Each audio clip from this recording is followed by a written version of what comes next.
Hey, this is Eric from Catching Light. Hey, this is Hemp. Hey, this is Glenn. Hi, I'm Steve-O.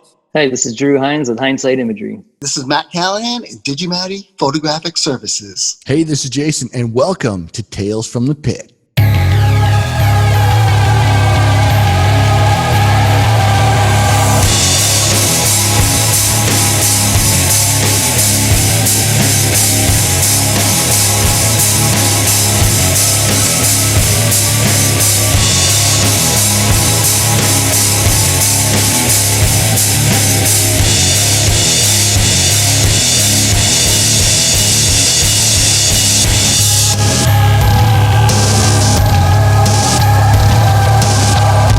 Hey guys, welcome to Tales from the Pit, the show that brings you backstage with some of New Hampshire's finest concert photographers. Tonight we have a special guest for you, Justin Press, and he's going to be talking about what it's like to be on tour and doing photography. Well, I guess I'll say thank you again for having me. This is my second time with you guys, and the first time was just an awesome discussion with us kind of geeking out on live music photography. So thank you so much, and I'm honored to come back on now and actually have some of my work to talk about. So I guess without further ado, you want to talk about this guy right here? Sure, yeah, this is a pretty interesting shot. Okay, I used to live in Arlington, Texas, about a stone's throw away from like where the Cowboys play and stuff like that. Well, every time I pull up from my little subdivision to go on the side road to get to the highway, this guy was always out. I saw him one time, and I was like, what's he doing over there? And I said, oh, he's a sign spinner. And then I started watching him. I was like, oh, no. He's much more than that. The guy's totally headbanging, totally into it. I mean, just putting on a show. People stopping, honking, taking photos. There's a school down the road from him, so there's constantly this flood at 3 o'clock of like young kids being entertained by this guy. Well, it turns out this kid's named Michael, and he's got a nickname called Michael the Sign Slayer. He has his own Facebook page, or he did. I don't know if he's still even doing this. This is a few years back. Had about 8,000 people on the page, so it was active. So one time I drove up by him. I drove behind the gas station. It was right where he's located. And I kind of walked up to behind him, and he kind of paid attention to me. He had his headphones on. Super nice, super introverted kid. Just barely would speak. I said, what's going on with your story? He's like, well, I just work at this pizza place, Murphy's Pizza over here. And I just do this, I make a little money, but I says, it's kind of boring sitting here. And he goes, I just like to come in here, listen to my music, and just put on a show. So basically, man, he will like throw on like, and I said, well, what do you listen to? He goes, Lamb of God, Slayer, any and everything extreme, a lot of Napalm Death, Cannibal Corpse. And he'll just sit there and just rock, and he'll do it for hours on end, just completely sweating his ass off. Well, this shot happens to be from Halloween. So I guess, I forgot what day Halloween sat that year, but I guess the Jack-o'-lantern pizza was the sale of the day. So he went out there and he had on corpse paint. Mind you, Texas in October is still 100 plus degrees. Sweating the stuff off, as you can see. And he got really used to me after several times of shooting him. He got really used to me without putting on a show, with me being the camera in his face. And I remember the camera I used on this one was that little Pocket Ricoh GR, because I needed something that was going to handle the black and whites really cool with the sun. And he was sweating the corpse paint off. He's wearing you can't really tell, it's a My Little Pony shirt. I know, right? It's just a big dichotomy, I guess he thought was funny. And he just sat there, man, and he would just play the sign like a guitar, raise it above his head when he's done, like he just finished the song and the 10,000 people are cheering him on. And he was just an incredible kid. Well, disappeared for a while. He moved far out Texas and did some landscape work or whatever for his dad or something. Came back here, got back into it. Well, his girlfriend, who he just started dating this chick, and I met her one time, she got in a car wreck and passed away. So his way to kind of get over that grief was to come back and start doing this again, because that's how he met her. Oh, shit. And so he would just do this. And when I moved, I don't think I saw him for like a few weeks before I moved. I don't know what he's up to now. I haven't really visited the page in a long time, because I ran into an issue. The guy who was running his page decided to take my photos and make T-shirts of them without talking to me. And I was like, look, guys, you know what? This is how it works. But tell you what, give me 10 of your shirts and I'll let this slide. Because I just wanted them for friends, because some of my friends couldn't believe this guy existed. So That's the story behind Michael. He's you know, it's funny. You're always looking for a muse. Little did I know my muse is going to be sitting around the corner from my sleepy neighborhood in South Arlington, Texas, playing a friggin' jack-o'-lantern pizza guitar. You never know when that moment's going to happen. And I tell you, man, you know what? He was just a fascinating kid. And I could sit out there for like a half an hour and not take a photo, just watch him. I'm like, man, you know what? He's us when I was 18, 17, how old he is, whatever age he is. And so, yeah, he was an extraordinary kid. But to be so soft-spoken, but then when the headphones come on, man, that beast in him comes out, and it's quite a sight. Yeah, the music just lets you, it changes, yeah, so lets it out. You know, he's one of those guys where what we do is like, you hope to capture that thing off stage and stuff. And again, this comes back to my thing. One of my favorite things I think we talked about last time was the fans, taking photos of the fans during the show, after the show, the parking lot photos, and then shots like this are amazing. All right. So thanks for coming back, Justin. We're really excited to have you back. Us as venue photographers don't really get access to backstage. So something like this is just so cool to see. Can you tell us more about what happens and how what's happening in this shot? This shot was, I think, up in Washington State. I want to say it was Washington State. That looks like right outside Seattle. This is in this moment.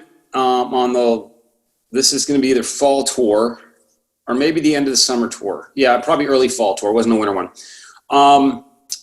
Basically what's going on, this is during Big Bad Wolf. And if you guys have shot them, you know that you might know the set piece with everything. The stage is quite blue usually when they're playing inside and things like that. And this shot, man, when I took it, I only took it because there was a lot going on. I figured I could get a lot in this picture with the CO going off and things like that. And when I looked at the photo a little bit more, it reminded me of kind of like Dante's Inferno, where I just felt like it was a certain ring of hell we hadn't been to. You know, a little bit of Caligula kind of going on with all these women in their flowing gowns and hair and the wild kind of like they're gyrating and things like that. And a lot of great stage fog, even though it's a very dense afternoon shot. It just kind of reminded me something of more of one of those kind of weird Renaissance paintings we always see. So that's how when I took the photo initially, I was like, I just want to get as much as I can in this 24 millimeter scope. And then when I looked at the photo, I was like, okay, this reminds me of, like I said, something I would have read from like some old painting. And that's kind of like where I went with it. It's really cool. There's just so much to look at in this shot. You've got so much going on. Yeah. So this is 2019. How long were you on tour with in this moment? For the people year. that haven't watched our previous episode with you in it, they can always go back and watch that episode. But give us a little bit of a background on that. Yeah, I was shooting a lot of stuff in the spring, but not just generally then. Well, they were in need of a photographer for the summer and fall tour, so they asked me to come on board. And then after that, I took over security because they were bringing another guy. They kind of wanted to be a little bit more video centric. I'm more of a stills guy. But it's so funny because I would do these stills and I would give them to Maria and she'd be like, oh my God, So these are one of those shots. At some point I want to turn this into a very big, very large piece. I'm not sure how big, but something that can cover like an entire wall. I was going to say that'd be perfect for that. Yeah, it's something, I look at the shot and I can revisit the shot and I always see something new, whether it's Randy in the background there with his hair everywhere. But I just like the fact that nothing's actually really in focus. It's sharp, tact. But there's enough going on and enough to like take your eyes away from looking for some sharpness here. And I figured there's just so much going on with the crowd and everything happening that this is just one of those shots where like, yeah, I got it right in the most lucky of ways. Now, without getting too technical, how much editing did you put into this? All I did with this was increase the haze and pull back some on the clarity. I don't like to mess around too much. I usually you mentioned that in the first time. You're right. Man. And this again, one of those things was one of those things that was my invention to color because I mentioned the colorblind. So color doesn't usually do me very well. But this one I could work with. Also, the fact that it has what I call a lot of 70s colors in it, a lot of muted, kind of like faded out colors. So nothing that's too hyper focused or hyper colorized. So to me, it was a little, I love gritty work. So anything that can take a photo, that'd be a little bit more interesting if I added a little bit more dirt to it. And that's kind of what I came up with here. Yeah, I think we're all pretty much jealous that you get these shots from backstage. With that, I guarantee you that. I tell I you, can tell it's. Go ahead. Sorry. You wouldn't be jealous when I try to change when the humidity up there. Basically, you're looking at your camera, and you're looking like I'm going. What is all over my lens? I dare not take this lens off because I don't know what's going to get on my mirror. So it's one of those things where you just kind of, I'm going to shoot and see what I come up with. And I only got like 2 or 3 of these shots from this angle because I was trying to get to the other side to get Tom, the drummer. And this song was coming to an end. So I was like, click, click, click. That looks good. One more click and then over. Was this the tour with Five Finger Death Punch? Yes. This is when they were out with Five Finger. And I forgot who else was on this bill. Probably Something Gods. Fire from the Gods. Fire from the Gods, yeah. A couple other bands. So basically, they had our tour go out, and obviously they do what they do. They strung a couple other bands on the show. Gotcha. As a radio promotion. So yeah. And I can actually tell that it is Seattle because I can see KISW on the bleachers back there. There you go, right there, yeah. That's Seattle Rock. So I'm a Seattle So guy. what is this? I can't remember the name of the arena or the venue. Anyway. Spokane or something. I don't forget. That sounds really like a Wild River or White River Amphitheater. Yeah. So cool. anyway. Awesome. So that's that one. Yeah. I love this one. I took it with my Canon AE1. And it was just a quick, I walked by the girls and they were getting ready to start the show. And this is at Rock on the Range. Or I guess it was Sonic Temple at that time. And they were just prepping. And I walked by them because I was trying to get to the side of the stage, and I saw them, and they were just all right there, and they just look they're so cute. They're such sweet, nice people. And I just call this one the Three Witches. And that's odd. I like the framing around it.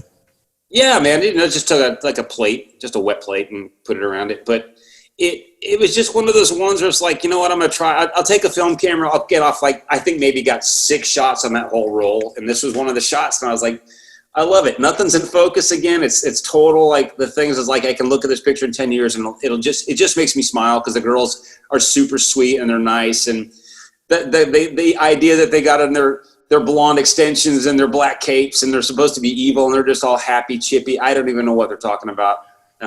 But yeah, I just love that shot because it brings a lot of joy, and just being part of that tour. This is one of those moments that make you feel good. Yeah, it's freaking timeless. That's absolutely incredible. It makes you just step back and you just kind of feel like, that's something if you were looking through a photography book on how to do that would be one of the images right there. That just captures everything. So it's sick. It was a mid-afternoon show. A lot of haze, stage haze going on. Plus you're mixed with sunlight and everything else. And you're just kind of you're not really putting much thought into the shot. You're like, maybe I'll get this. I don't know. I've got other places I have to be right now, but I'm super stoked when I see this again, man. It's one of the shots that it brings me so much utter joy because I think I gave this photo. Each girl's got a copy of it, too, because I made several copies because I thought, maybe they'll like this, and they were like, oh my God, this is so fun. So it was one of those things that that shot was more for me and them than anything else. You gotta give yourself more credit because my eyes are bad, but I don't see anything out of focus on that.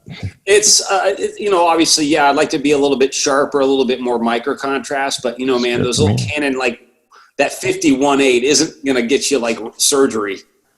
It's not a scalpel by any means. It just does the trick. Yeah. It's awesome. It's perfect for what this shot is too. Absolutely. That's the thing. And it's film. I mean, hell, I can't remember last time I actually, dealt with film in a big way. I think last episode we were talking about film because I got rid of all my gear except my film cameras. So I'll get better. But again, just a shot. It's cool story. It's just a fun shot.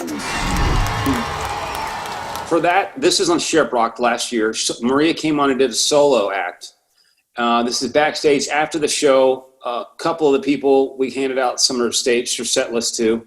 And there was just, I guess, some lyrical stuff there going on. because she did a bunch of covers, so she wasn't really completely familiar with the lyrics. So I just grabbed a bunch, and they were like, "Hey, can she sign these?" And she was in a really good mood.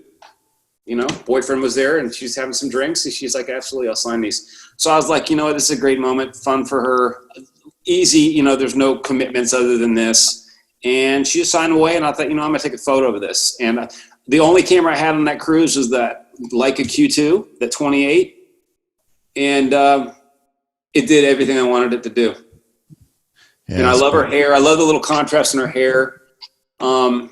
And, you know, it's obviously sweaty from stage fog and just a long performance. And yeah, it's just one of those things, man. Again, it's one of those things I can look at and go, you know, in 10 years and not feel like it's dated.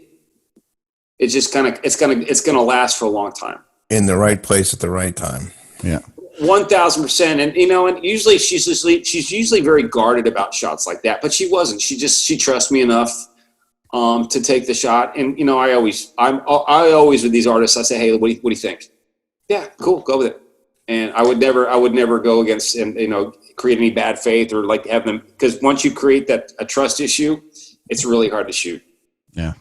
Yeah. So I And always, is that the same for every artist when you're backstage? Is there certain etiquette for certain artists, like no camera during X amount of time period, or only during stage time, or something like that? Is there any sort of general rule you have?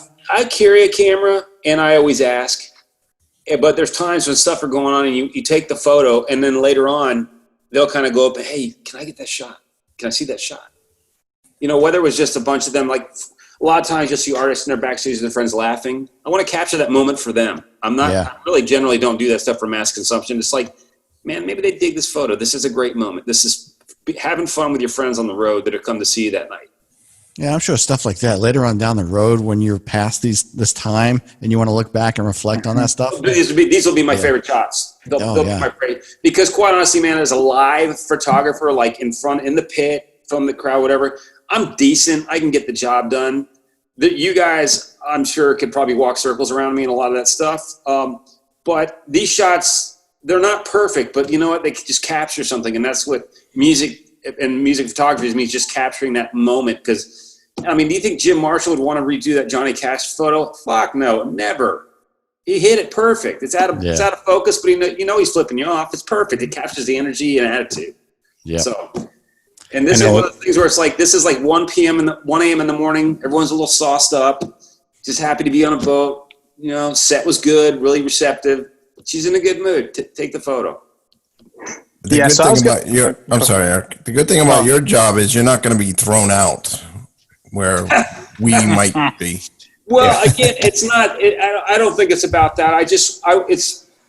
It's any photographer's job. Even if you're shooting from the pit and you guys are shooting for the venue, you want them to feel comfortable with what you're doing, because you are representing yourself as a skilled photographer, but you're also helping their brand in a way.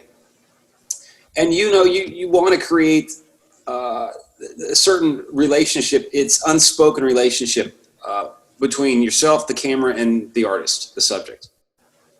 And yeah, I mean, listen, they have, it's only a certain amount of control. The rest is up to you.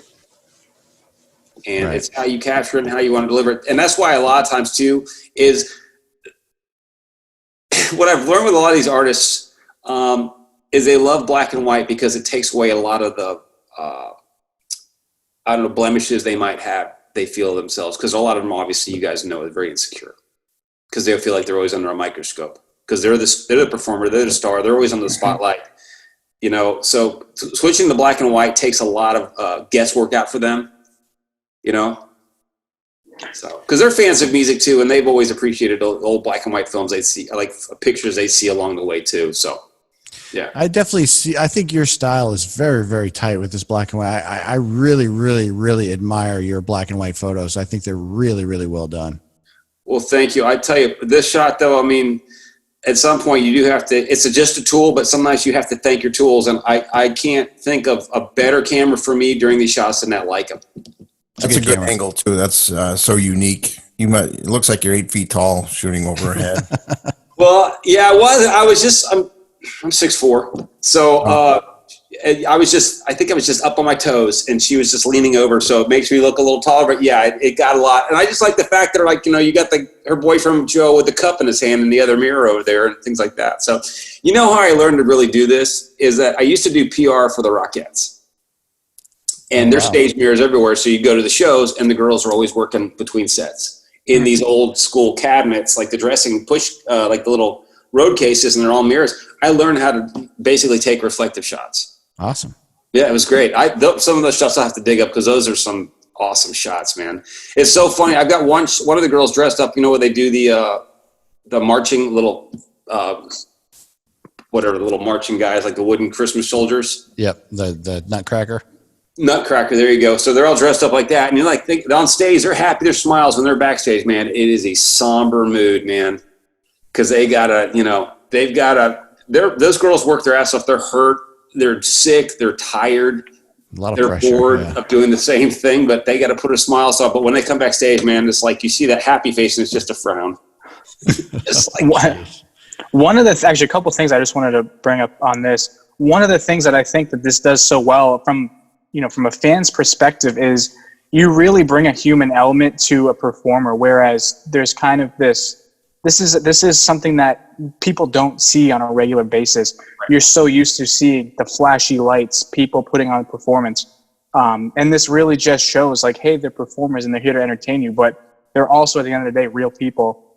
In addition to also one thing, and correct me if I'm wrong, but just by looking, it doesn't seem to me that this has like 60 photos attached to it. This seems like maybe one or two. Hope I get the shot and move about my day. This was a one and done, man.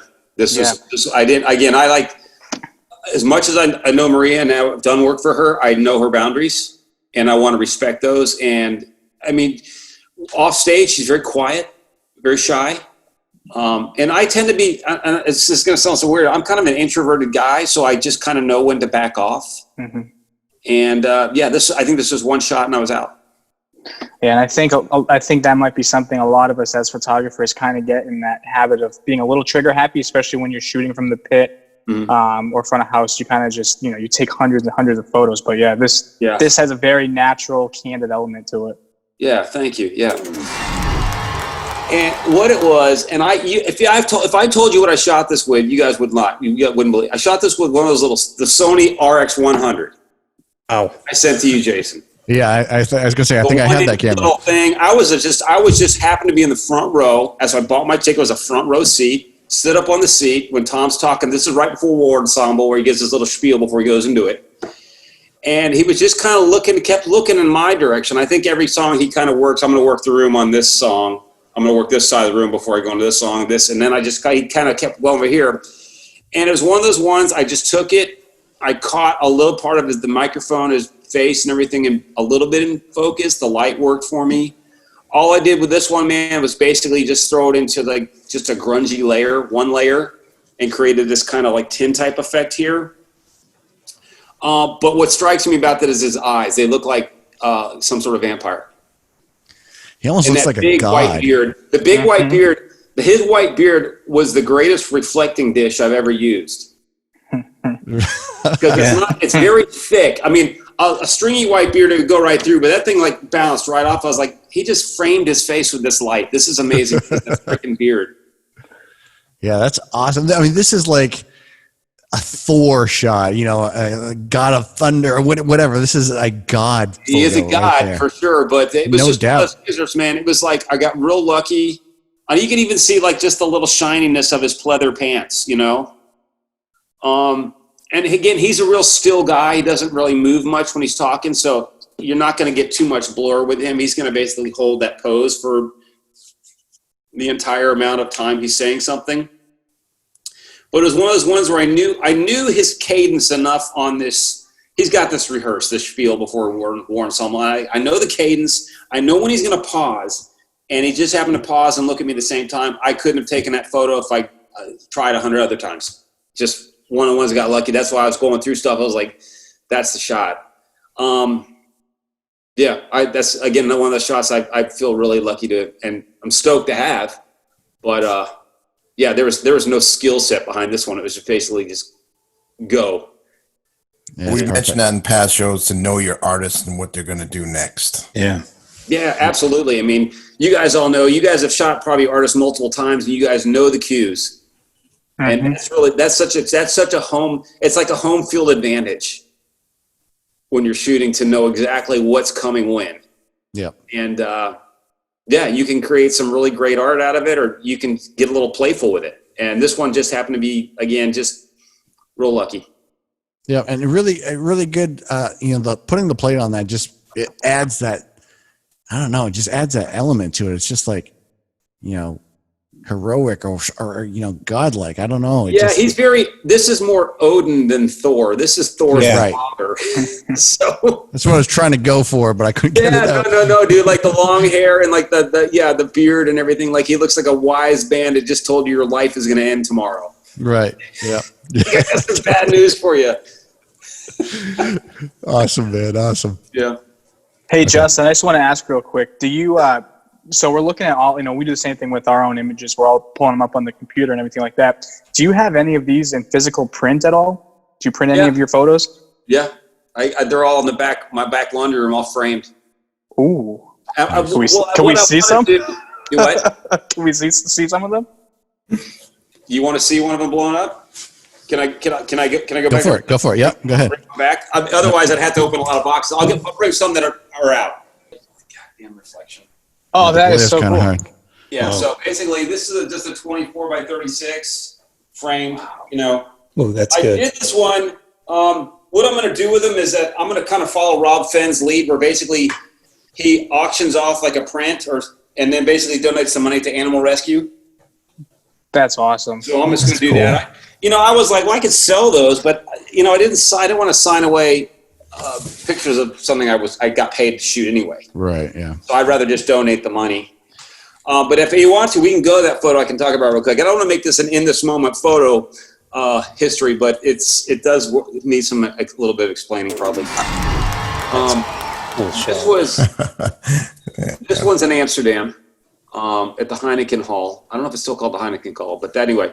So in this moment always ends with Whore, the big song. On their tours where they're the headliner, they were co-headlining with Hailstorm, but since they were traveling overseas, they had to kind of keep production a little smaller, but Maria still had her stage tent, which frames right behind this. So I just went in during the song. She usually had 3 dancers, only 2 could make the tour. And the huge platform she's usually on was really knocked down to this like 6-foot box with on the front, which just said Whore as well. And I thought, you know what, I'm going to go, and I know what she does with having me in a security guy, because when I was a security guy, when she has the 20-foot platform, I'm the guy at the bottom in the back of the base holding the platform in place while she's doing the song so it doesn't tip. Oh, my God. So one time, though, the stage guys forgot to lock it, and it tried to roll on me. And I was like, and we were with Disturbed at like an arena show. I was like, I just basically just held on for dear life and made sure it didn't go nowhere, because she kept looking down at me, and believe me, I caught an earful that night. Like, hey, I didn't set it. I'm here weighing it down, even though it didn't get clicked into place. Yeah. Anyway, so I just snuck out the back of her tent, stuck the camera out. I was using the girl Judy who shoots for Hailstorm. She had switched over to Sony, and I had the Sony A7 with me, but I was just traveling at this point. I decided to take manual lenses. Stupid artist in me. And she gave me a 16-35 Sony, and I just shot with that, and I stuck it out, put it out to 16 millimeter wide as it can be, played a little bit with the lights, knew when the light was going to hit her, and just took the photo. And it ended up being like something that was like, fuck yeah, I got that shot. And again, one of those ones you give it to her, and she's like, incredible. Yeah. Yeah, it's just one of those great shots, man. Heineken. The fans in Amsterdam they're nuts. They're absolutely bonkers, because the song before this, if you go to look at the far balcony ahead of her, I was there shooting the beginning of the song with the balloons and everything going out in the crowd here, and then I had to make my way down from that balcony through the venue and then through all these people to get back for this shot, or this shot I hope to get. So that was kind of like you take a few shots and you're going, okay, I've got 4 minutes and 34 seconds to get down there. And I was able to finally get in with a few seconds to spare and get the shot. And it's just one of those ones like, man, I'm like, it was awesome. It was just a fun, great shot to get. So yeah, thank you, Judy, for your 16-35. And she promised to kill me if I dropped it. I was like, all right.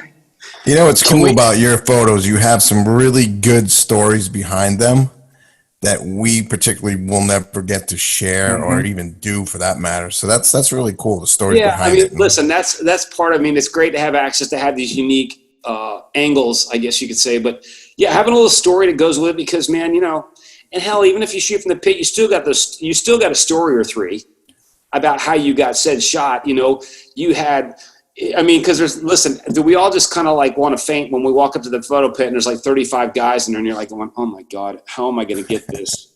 And you get that one shot because you know what? You were able to maneuver into this one guy's arm, go around this one chick, and you're going to obviously deal with the short chick who decided to bring the stool and you got to deal with her. And then there's always a story, man. It's like, it's a little bit of roller derby down there. So when you get those shots, you do have a little bit of a story to go with it.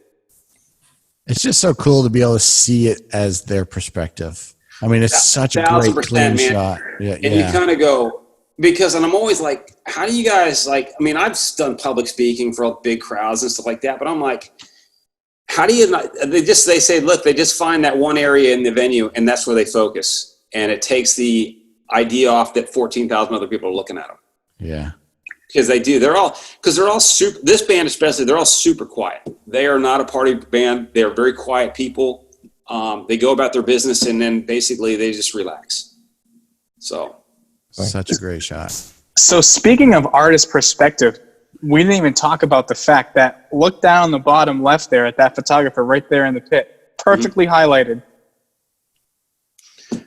Luck of the draw, man. That is awesome. I think he was the house guy. And I think that's hemp. Yeah. I'm everywhere.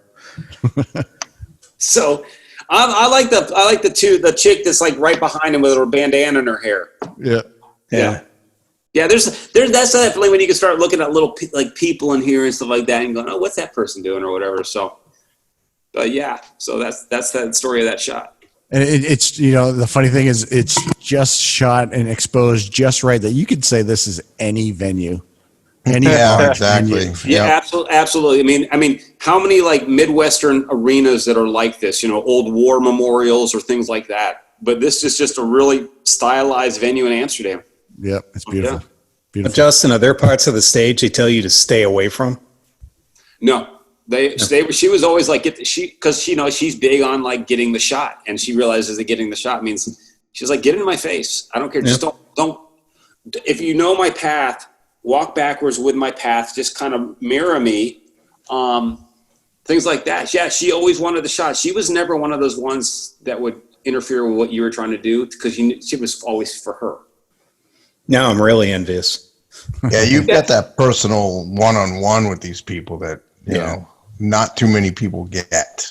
Yeah, absolutely. Which is really cool. So yeah, it's a lot of fun. This was when we were on the road with Disturbed, and this is obviously Disturbed's rig from behind. All these stage, everything obviously here is curtained off, so I had access to get up there.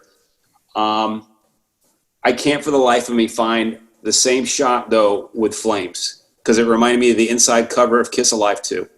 Oh yeah, and I think I give that one to John Moyer. Oh, cool. And this is one of those ones where, like, when I was a kid growing up, I don't know if we discussed it in that first episode. I always was so fascinated by rigging and staging and production. So to be, 52 and finally getting to be a part of some of this stuff and seeing the rigging and staging and production, I was like, I got to get the shot from behind.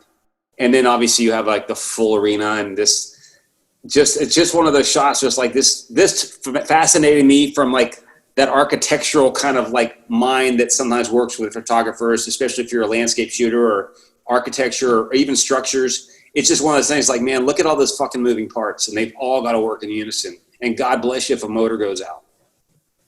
Yeah, that's an amazing shot. Now, from the artist perspective, but from the crew's perspective, this is just breathtaking.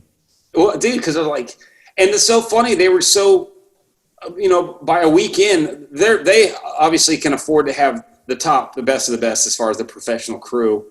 And these guys, I mean, they'll get this thing up. And this is these are two massive 60 by 40 LCD screens, and just they do everything for them. Their pyro wasn't one that came from the stage up. It dropped down from, they had, I forgot what they're called, but they basically, all their pyro came from the rigging down. Oh, wow. So they would drop these ropes, and it would create these snakes of fire and then go back up. And it was extraordinary. I've never, ever seen anything like that. They had 2 or 3 special pyro guys on the tour just to get that done, because I had never seen that before. Where was this again? It's really unique because pyro now almost feels like it's played out when country artists and everyone are doing it. It doesn't feel like it's like a metal thing anymore. Right, yeah. What venue was this again? This one is, which one was this one? I'm going to say, I don't know if this is Portland at the Rose Arena, or it might have been Memphis at FedEx Forum. Oh, okay. One of those kind, yeah. Just so cool. Just so cool to see all You seriously lose track of where you're at sometimes in the road. Hey guys, thanks for watching Tales from the Pit. We really want to thank Justin for joining us on this episode. Make sure you check us out on YouTube, and we'll see you on the next episode.